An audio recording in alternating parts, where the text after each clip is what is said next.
Hi friends, welcome to Samayal. இன்னைக்கு நான் இஃப்தார் காண்டி ப்ரிப்பேர் பண்ணிக்கிட்டு இருக்கேன். அதை உங்ககிட்ட ஒரு வீடியோவா காமிக்கலாம்னு இருக்கறேன். எப்படின்னு பார்க்கலாம் வாங்க. நம்ம பார்க்க போறது மேங்கோ அகார் அகார். இதுக்காக நான் கடல் பாசில கொஞ்சமா தண்ணி சேர்த்து ஒரு பிஞ்ச் அளவுக்கு உப்பு சேர்த்திருக்கேன். அது கொதிச்சிட்டு இருக்கட்டும். மாம்பழத்தோட சதப்பகுதி மட்டும் எடுத்து அதோட சுகர் சேர்த்து நம்ம மிக்ஸில நல்லா மையா அரைச்சிக்கலாம். பேஸ்ட் மாதிரி அரைச்சி எடுத்துக்கலாம். கடல் பாசி எல்லாமே நல்லா கரைஞ்சிருச்சு. அதுக்கு தேவையான சுகரும் நம்ம சேர்த்துடலாம். சேர்த்துட்டு நல்லா மிக்ஸ் பண்ணிக்கோங்க. இது மெல்ட் ஆனதும் நம்ம அடுப்பை ஆஃப் பண்ணிடலாம். ஆஃப் பண்ணிவிட்டு இந்த கடல் பாசியை நம்ம ஃபில்டர் பண்ணிக்கலாம். நான் இன்றைக்கி 2 டைப்பாக செய்ய போகிறேன். ஃபஸ்ட்டு ஃபில்டர் பண்ணதில் பாதி கடல் பாசியில் நம்ம மேங்கோ பேஸ்ட் அரைச்சோம் இல்லையா, அதை சேர்த்துக்கலாம். சேர்த்துட்டு நல்லா மிக்ஸ் பண்ணிக்கோங்க. இதிலே கொஞ்சம் பால் சேர்த்தோம்னா கலர் கொஞ்சம் பிரைட்டாக இருக்கும். அதனால நான் 1 டேபிள் ஸ்பூன் அளவுக்கு பால் சேர்த்து இது ஒரு பாக்ஸில் நம்ம எடுத்து வச்சிடலாம். நெக்ஸ்ட்டு மிச்சம் இருக்க கடல் பாசியில் பால் சேர்த்து ரோஸ் எசன்ஸ் சேர்த்து மிக்ஸ் பண்ணி அதையும் ஒரு பவுலில் எடுத்து வச்சிடலாம். இந்த 2 ஹவர்ஸ்லேயே நம்மளுக்கு இது செட் ஆயிரும். இதை எடுத்து நம்ம இப்போ ஃப்ரிட்ஜில் வச்சிடலாம். நெக்ஸ்ட்டு நம்ம பார்க்க போகிறது நோம்பு கஞ்சி. இதுக்காக நான் 10 சின்ன வெங்காயம், 15 பல் பூண்டு, பாதி கேரட்டு, ஒரு பச்சை மிளகா, கருவேப்பிலை, கொத்தமல்லி இலை, புதினா இது எல்லாத்தையுமே கட் பண்ணி எடுத்துக்கிறேன். அரிசி, பருப்பு, வெந்தயம் இது 3மே நான் 2 ஹவர்ஸ் முன்னாடியே தண்ணியில் வாஷ் பண்ணி எடுத்து வச்சுருக்கிறேன். இப்போ தேவையான அளவு எண்ணெய் விட்டுக்கலாம். குக்கரில் பட்டை, கிராம்பு, ஏலக்காய், கொஞ்சமாக பிரியாணி இலை இதை சேர்த்துட்டு வெங்காயமும் கேரட்டும் சேர்த்துடலாம். 1/2 டீஸ்பூன் சோம்பு, ஜீரகம், பச்சை மிளகா, 1 டீஸ்பூன் இஞ்சி பூண்டு விழுது இந்த அளவு சேர்த்துட்டு வதக்கிக்கலாம். அப்புறமா கருவேப்பிலை அதையும் சேர்த்துக்கோங்க. புதினாவையும் கொத்தமல்லியையும் நல்லா கைப்பிடி அளவு நிறைய சேர்க்கணும். இதுதான் இதுக்கு வாசனையை கொடுக்கும். ஒரு பிஞ்ச் கரம் மசாலா, பூண்டு சேர்த்துக்கலாம். 15 பல் பூண்டு. அரிசியையும் நம்ம ஊற வச்சிருந்த அரிசியையும் தண்ணியோடவே சேர்த்துக்கலாம். சேர்த்துட்டு தேவையான அளவு உப்பு சேர்த்துக்கோங்க. நல்லா மிக்ஸ் பண்ணி விட்டுட்டு இது நல்லா குழையணும், அந்த அளவுக்கு வேக வைக்கணும். அதனால் ஒரு 5லேருந்து 6 விசில் வரைக்கும் வரட்டும். லாஸ்ட்டாகவும் நான் கொஞ்சம் புதினாவும் கொத்தமல்லியும் சேர்த்துருந்தேன். இது வேகட்டும். அந்த டயத்தில் நம்ம மற்றது ரெடி பண்ணிக்கலாம். தக்காளி, 2 வெங்காயம் கட் பண்ணுறேன். அதுக்கப்புறம் 3 பச்சை மிளகா, கொத்தமல்லி இலை இதெல்லாம் மட்டன் குழம்புக்கு தேவையானது. இதை எடுத்து வச்சிடலாம். அப்புறமா நான் மட்டன் வறுவல் மாதிரி செய்ய போகிறேன். அதுக்காக அடுத்து கட் பண்ணிக்கலாம். இதுக்கு 2 பெரிய வெங்காயம் கட் பண்ணியிருக்கிறேன், 2 தக்காளி, கருவேப்பிலை. இப்போ மட்டன் நம்ம கழுவி எடுத்துக்கலாம். இதை ஒரு 3 தடவை நீங்கள் நல்லா வாஷ் பண்ணி எடுங்க. அப்போ தான் இது கரெக்டாக இருக்கும். நம்ம எல்லாமே கட் பண்ணி வச்சதுனால இது சீக்கிரமாகவே நம்ம செய்யலாம். இப்போ மட்டன் ரெடி ஆயிடுச்சு. இதுலேயே நான் போன் உள்ளது தனியாக, போன்லெஸ் தனியாக எடுத்து வச்சுருக்கிறேன். போன்லெஸ் மட்டன் வறுவலுக்கு வச்சுக்கலாம். போன் இருக்கிறது எல்லாத்தையுமே நான் குழம்பு வைக்க போகிறேன். நோம்பு கஞ்சி ரெடி ஆயிடுச்சு பாருங்கள். நோம்பு கஞ்சியில் தேவையான அளவு தண்ணி சேர்த்துட்டு அடுப்பில் வச்சு கொதிக்க வச்சிடலாம். இது நல்லா கொதிக்கவும் இந்த இது கரெக்டாக இருக்குது பாருங்கள். கொதிச்சதுக்கப்புறமா ஆஃப் பண்ணிடலாம். இந்த கன்சிஸ்டன்சி கரெக்டாக இருக்கும். இது ஆற இன்னும் கொஞ்சம் கெட்டியாகும். அதனால் இது இப்போவே ஆஃப் பண்ணிடலாம். இதை எடுத்து வச்சிடலாம். நம்மளுக்கு நோம்பு கஞ்சி தயாராகிடுச்சு. அப்புறமா நான் ஃப்ரூட் சலாட் கட் பண்ண போகிறேன். அதுக்காக நம்ம வெங்காயம் எல்லாம் கட் பண்ணியிருக்கோம் இல்லையா, அதோடு கட் பண்ணோம்னா அந்த ஸ்மெல் இருக்கும். அதனால் எப்போதுமே வெங்காயம் கட் பண்ணதுக்கப்புறமா ஃப்ரூட்ஸ் கட் பண்ணோம்னா நம்ம அந்த கட்டிங் போர்டு எல்லாத்தையும் நல்லா கழுவிட்டு அதுக்கப்புறம் கட் பண்ணலாம். ஃப்ரூட் சலாட் நான் ஆல்ரெடி எப்படி செய்யலான்னு சொல்லி வீடியோ போட்டிருக்கிறேன். அந்த லிங்க் டிஸ்கிரிப்ஷன் பாக்ஸில் கொடுக்குறேன். இப்போ மட்டன் குழம்பு நம்ம தயார் பண்ணிக்கலாம். இதுக்காக பட்டை, கிராம்பு, ஏலக்காய், சோம்பு, பிரியாணி இலை இது எல்லாத்தையுமே தேங்காய் எண்ணெய் குக்கரில் சேர்த்து அதுக்கப்புறமா சேர்த்துக்கிறேன். 3 பச்சை மிளகா, வெங்காயம் இதெல்லாம் சேர்த்து வதக்கிக்கோங்க. வெங்காயம் வதங்கிறதுக்காக கொஞ்சமாக நம்ம உப்பு சேர்த்துக்கலாம். இஞ்சி பூண்டு விழுது 2 டேபிள் ஸ்பூன் அளவுக்கு நான் சேர்க்குறேன்.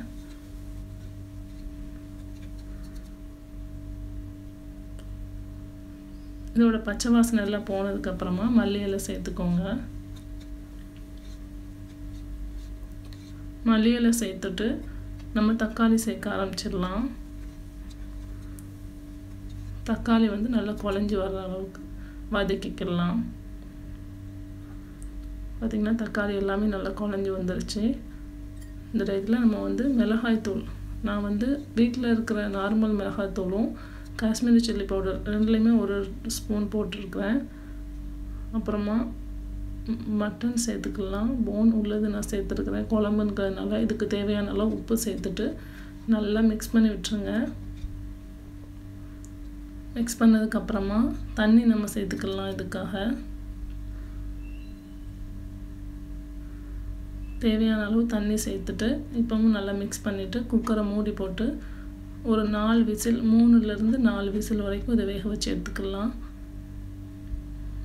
இது வெந்துக்கிட்டு இருக்க டைத்தில் நம்ம வந்து சமோசா நான் செய்ய போகிறேன். அதுக்காக வெஜிடபிள் சமோசா, அதனால் வெங்காயம், உருளைக்கிழங்கு, கேரட் எல்லாத்தையுமே கட் பண்ணிக்கிறேன்.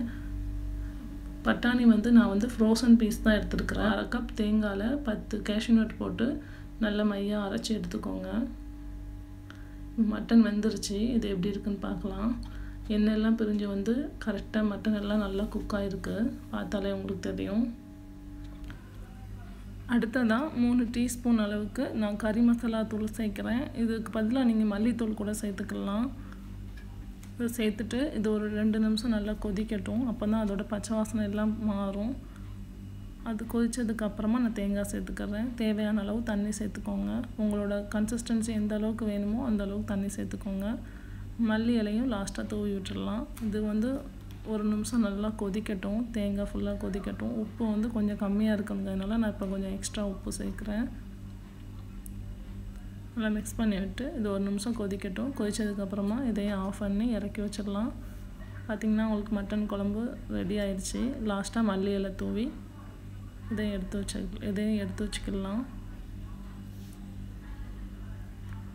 அடுத்ததாக நம்ம வந்து மட்டன் வறுவல் அதுக்காக நம்ம தயார் பண்ணலாம். இது வந்து கெட்டியாக தான் இருக்கும். இதுக்காக குக்கரில் தேங்காய் எண்ணெய் விட்டுக்கிறேன். 2 டேபிள் ஸ்பூன் தேங்காய் எண்ணெய் விட்டுட்டு பட்டை, கிராம்பு, ஏலக்காய், சோம்பு, கல்பாசி, அதுக்கப்புறமா கட் பண்ணியிருக்கிற 2 வெங்காயம், கருவேப்பிலை, 6 காஞ்ச மிளகா, தேவையான அளவு உப்பு சேர்த்து வதக்கிக்கலாம். வெங்காயம் எல்லாமே நல்லா வதங்கட்டும். ஓரளவு வதங்கினதுக்கப்புறமா இஞ்சி பூண்டு விழுது 2 டேபிள் ஸ்பூன் நான் சேர்க்குறேன். இதோட பச்சை வாசனை எல்லாம் போகிற அளவுக்கு நம்ம இதையும் வதக்கிக்கலாம். மஞ்சத்தூள் 1/4 டீஸ்பூன் சேர்க்குறேன். அப்புறமா தக்காளி 2 தக்காளி இதையும் வதக்கிக்கோங்க. மிளகாய்த்தூள், கரம் மசாலா தூள் ரெண்டுலேயுமே ஒரு ஸ்பூன் நான் சேர்த்துருக்குறேன். உங்களுக்கு பார்த்தாலே தெரியும் மசாலா அங்கே இருக்குது. நான் அது சேர்க்கும் போது வீடியோவில் கவர் ஆகலை. இப்போ நம்ம அதோட பச்சை வாசனை போகிற அளவுக்கு வதக்கிக்கலாம். வதக்கிட்டு மட்டன் சேர்த்துக்கலாம். மட்டனில் வந்து தண்ணி எதுவுமே நம்ம எக்ஸ்ட்ரா சேர்க்கக்கூடாது. இந்த மட்டனில் தேவையான அளவு உப்பு சேர்த்துட்டு நல்லா மிக்ஸ் பண்ணி விட்டுடலாம். மட்டனில் வேகும் போது அதுலேருந்தே உங்களுக்கு தண்ணி விட்டுக்கிட்டு வரும். நம்ம குக்கரில் தான் வைக்கிறோம். அதுலேயே சிம்மில் வச்சே நம்ம செய்ய போகிறோம். சிம்மிலே வச்சு ஒரு 1/2 மணி நேரம், உங்களுக்கு விசில் வந்தாலும் பரவாயில்ல, ஒரு 1/2 hour மட்டன் வந்து குக் ஆகட்டும். மட்டன் நல்லா சாஃப்டாக குக் ஆகும். அப்போ தான் தண்ணி எதுவும் சேர்க்காதனால நம்மளுக்கு அடியும் பிடிக்காது சிம்மில் இருக்கிறதுனால. இப்போ ஒரு 1/2 hourக்கு அப்புறமா பாருங்கள் தண்ணி எவ்வளோ விட்டுருக்குன்னு. மட்டன் ரெடி ஆகிடுச்சு, நல்லா குக் ஆகிருக்கு. நம்ம தண்ணி எதுவுமே எக்ஸ்ட்ரா சேர்க்கல, மட்டன்லேருந்து வந்து தண்ணி தான் இது. இப்போ வந்து இதை ஒரு அகலமான கடாய் இல்லைன்னா ஒரு பாத்திரத்துக்கு மாற்றிட்டு இதை வந்து தண்ணியெல்லாம் வற்றுற அளவுக்கு நம்ம இதை வேகட்டும். இந்த மாதிரி ஆனதும் நம்ம அடுப்பை ஆஃப் பண்ணிடலாம். சமோசாவுக்கு ரெடி பண்ணிக்கலாம். கொஞ்சமாக எண்ணெய் விட்டுட்டு எல்லா வெஜிடபிளுமே சேர்த்துடலாம். சேர்த்துட்டு நான் இதுலேயே கொஞ்சம் கூட இஞ்சி பூண்டு விழுது 1 டீஸ்பூன் சேர்த்துருக்குறேன். அது மட்டும் இல்லாமல் உப்பு, மஞ்சத்தூள், மிளகாய்த்தூள், கரம் மசாலா எல்லாத்துலேயுமே அளவாக ஒரு பிஞ்ச் சேர்த்துட்டு மிக்ஸ் பண்ணிக்கலாம். இதை நல்லா மிக்ஸ் பண்ணிவிட்டு 1 நிமிஷம் சிம்மில் இருந்து இது வேகட்டும். இந்த உருளைக்கிழங்கு எல்லாம் ஓரளவுக்கு வெந்ததுக்கப்புறமா மல்லி இலை தூவி ஆஃப் பண்ணிடலாம். நெக்ஸ்ட் வந்து நம்ம பார்க்க போகிறது இடியாப்பம். இடியாப்பத்துக்கு நான் அரிசி மாவு எடுத்துருக்கிறேன். எடுத்துட்டு தேவையான அளவு உப்பு சேர்த்தும் சுடுதண்ணி எடுத்து கொஞ்சம் கொஞ்சமாக சேர்த்து நீங்கள் மாவு குழைக்க ஆரம்பிச்சிடலாம்.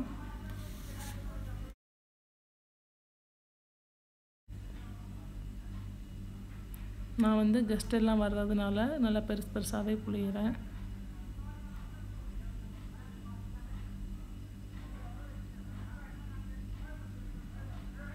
இது பிழிஞ்சிக்கிட்டு இருக்க டயத்துலேயே நான் வந்து இட்லி கொப்பரையில் தண்ணி வச்சுருக்கிறேன். சூடாகிக்கிட்டு இருக்கு. தண்ணி சூடானதும் பிழிஞ்ச மாவை எடுத்து தட்டை உள்ளே வச்சிடலாம். உள்ளே வச்சு இதை மூடி போட்டு நல்லா ஆவி வர்ற வரைக்கும் ஒரு 5 மினிட்ஸ் எடுக்கும். ஃபஸ்ட்டு இடியப்பம் 5 மினிட்ஸ் ஆனதுக்கப்புறமா பார்த்திங்கன்னா நல்லா வெந்திருக்கு. இப்போ தட்டில் தட்டி வச்சிடலாம். தட்டில் எண்ணெய் தடவி இருக்கிறதுனால இது எப்படி ஒட்டாமல் வந்திருக்கு பாருங்கள். நான் முன்னாடியே எண்ணெய் தடவி வச்சுருந்தேன். இப்போ இடியப்பத்தை ஹாட் பாக்ஸில் எடுத்து வச்சிடலாம். அப்போ தான் நம்மளுக்கு கொஞ்சம் சூடாக இருக்கும். இதே மாதிரி எல்லா இடியப்பத்துமே நம்ம செஞ்சு எடுத்தாச்சு. இடியப்பம் ரெடி ஆயிடுச்சு. இதை மூடி எடுத்து வச்சிடலாம்.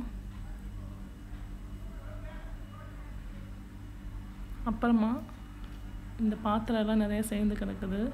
அதெல்லாம் நான் க்ளீன் பண்ணிக்கிட்டு இருக்கிறேன். பாத்திரம் எல்லாம் க்ளீன் பண்ணதுக்கப்புறமா நம்ம பார்க்குறது ரோஸ் மில்க். ரோஸ் மில்க் பார்த்திங்கன்னா பாலை நல்லா காய்ச்சி தேவையான அளவு தண்ணி சேர்த்து நீங்கள் காய்ச்சிக்கோங்க. நான் அதுக்கு தேவையான அளவு சுகர் ஆட் பண்ணுறேன். நான் 5 டேபிள் ஸ்பூன் சுகர் ஆட் பண்ணுறேன். ரோஸ் எசன்ஸ் சேர்த்து நல்லா மிக்ஸ் பண்ணிக்கலாம். இப்போ நம்மளுக்கு ரோஸ் மில்க் ரெடி ஆயிடுச்சு. இதை எடுத்து ஃப்ரிட்ஜில் வச்சிடலாம். அடுத்ததாக நம்ம பார்க்க போகிற ரெசிபி ஆரஞ்சு ஜூஸ். இதுக்காக நான் தேவையான ஆரஞ்சு எல்லாமே கட் பண்ணிக்கிட்டு இருக்கிறேன். கத்தியால் இந்த மாதிரி பண்ணிங்கன்னா உங்களுக்கு ஜூஸ் எல்லாமே எக்ஸ்ட்ரா இருக்க ஜூஸ் எல்லாமே உள்ளே வந்துடும். எல்லா பல்ப்பெல்லாம் கட் பண்ணி போட்டதுக்கப்புறமா இதுக்கு தேவையான அளவு சுகர் சேர்த்துக்கலாம். சுகர் சேர்த்துட்டு மிக்சியில் அடித்ததுக்கப்புறமா நான் வந்து டேங்கு சேர்க்குறேன். எக்ஸ்ட்ரா 2 டேபிள் ஸ்பூன் அளவுக்கு நான் சேர்த்துருக்குறேன். சேர்த்துட்டு நல்லா மிக்ஸ் பண்ணிக்கோங்க. டேங் எதுக்காக சேர்க்குறோம்னா நான் தண்ணி ஆட் பண்ண போகிறேன். அப்போ டேங் ஆரஞ்சு ஜூஸில் சேர்க்கும் போது எக்ஸ்ட்ரா டேஸ்ட் இருக்கும்.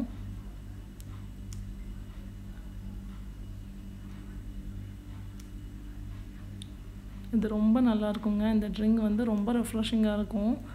இப்போ நம்ம இதை வந்து ஃபில்டர் பண்ணிடலாம்.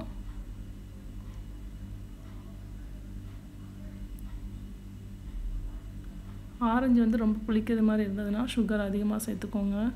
ஃபில்டர் பண்ணி இதையும் எடுத்து வச்சிடலாம். இப்போ நம்மளுக்கு ஆரஞ்சு ஜூஸ் தயாராகிடுச்சு. இதை எடுத்து ஃப்ரிட்ஜில் வச்சிடலாம். அடுத்ததாக சமோசாவுக்கு நம்ம வதக்கி வச்சுருந்த வெஜிடபிள் எல்லாமே சூடு ஆறிடுச்சு. இப்போ நம்ம சமோசா செய்ய ஆரம்பிச்சிடலாம். இதே மாதிரி எல்லா சமோசாவுமே நான் ப்ரிப்பேர் பண்ணிட்டேன். இப்போ நம்ம வந்து எண்ணெயில் பொரித்து எடுத்துடலாம். சிம்மில் வச்சு பொரிங்க சமோசா பொரிக்கும் போது. இப்போ இன்னொரு சைடும் திருப்பி கோல்டன் கலர் வந்ததும் நம்ம எடுத்து வச்சிடலாம். நெக்ஸ்ட் நம்ம பார்க்க போகிறது வந்து ஆனியன் வடை நான் செய்யலான்னு இருக்கிறேன். அதுக்காக நான் வந்து ஆனியன் கட் பண்ணுறேன். கருவேப்பிலை, மல்லி இலை, பச்சை மிளகா, ஒரே ஒரு பச்சை மிளகாவை 2ஆக ஸ்ப்ளிட் பண்ணி அதையும் சின்ன சின்ன பீசஸாக கட் பண்ணிக்கிறேன். கருவேப்பிலையும் மல்லி இலையும் சேர்த்து வச்சு நான் கட் பண்ணுறேன். இப்போ ஒரு பவுலில் நம்ம கட் பண்ணி வச்சுருக்கிற மல்லி இலை, கருவேப்பிலை, பச்சை மிளகா, வெங்காயம் எல்லாத்தையும் சேர்த்து தேவையான அளவு உப்பும் சேர்த்துருக்குறேன். இதை நல்லா மிக்ஸ் பண்ணணும். இந்த ஆனியன் வடையை பொறுத்தவரையில் நல்லா மிக்ஸ் பண்ணால் தான் நல்லாயிருக்கும். அப்புறமா 2 டேபிள் ஸ்பூன் அளவுக்கு தயிர் சேர்த்து அதையும் மிக்ஸ் பண்ணிக்கோங்க. 1/2 டேபிள் ஸ்பூன் கார்ன்ஃப்ளவர் மாவும் 1 டேபிள் ஸ்பூன் மைதா மாவு இதெல்லாம் சேர்த்துட்டு மிக்ஸ் பண்ணிக்கலாம். காயப்பொடி நான் சேர்க்குறேன். மிக்ஸ் பண்ணதுக்கப்புறமா மிளகாய்த்தூள் 1 டீஸ்பூன் அளவு சேர்த்து அதையும் மிக்ஸ் பண்ணிக்கலாம். கடலை மாவு வந்து கொஞ்சம் கொஞ்சமாக சேர்த்து மிக்ஸ் பண்ணுங்கள். உங்களுக்கு வடை பிடிக்க வரணும் அந்த அளவுக்கு நீங்கள் மிக்ஸ் பண்ணணும். தண்ணி எதுவுமே எக்ஸ்ட்ரா சேர்க்கக்கூடாது. நீங்கள் கையாலே மிக்ஸ் பண்ணும்போது நம்ம வெங்காயத்துலேருந்தும் தயிர் சேர்த்துருக்கோம் இல்லையா, அதுலேருந்துமே தண்ணி விட்டுக்கிட்டு வரும். அதுவே கரெக்டாக இருக்கும். பாருங்கள் இப்படி பிடிக்க வரணும். இந்த மாதிரி வந்துச்சுன்னா அது கரெக்டாக இருக்குது. ஆனியன் வடையும் ஒன்று ஒன்றா போட்டு பொரிச்சு எடுத்துடலாம். இந்த வீடியோ உங்களுக்கு பிடிச்சிருந்ததுன்னா என் சமையல் சேனலுக்கு சப்ஸ்கிரைப் பண்ணுங்கள். வீடியோ பார்த்ததுக்கு நன்றி.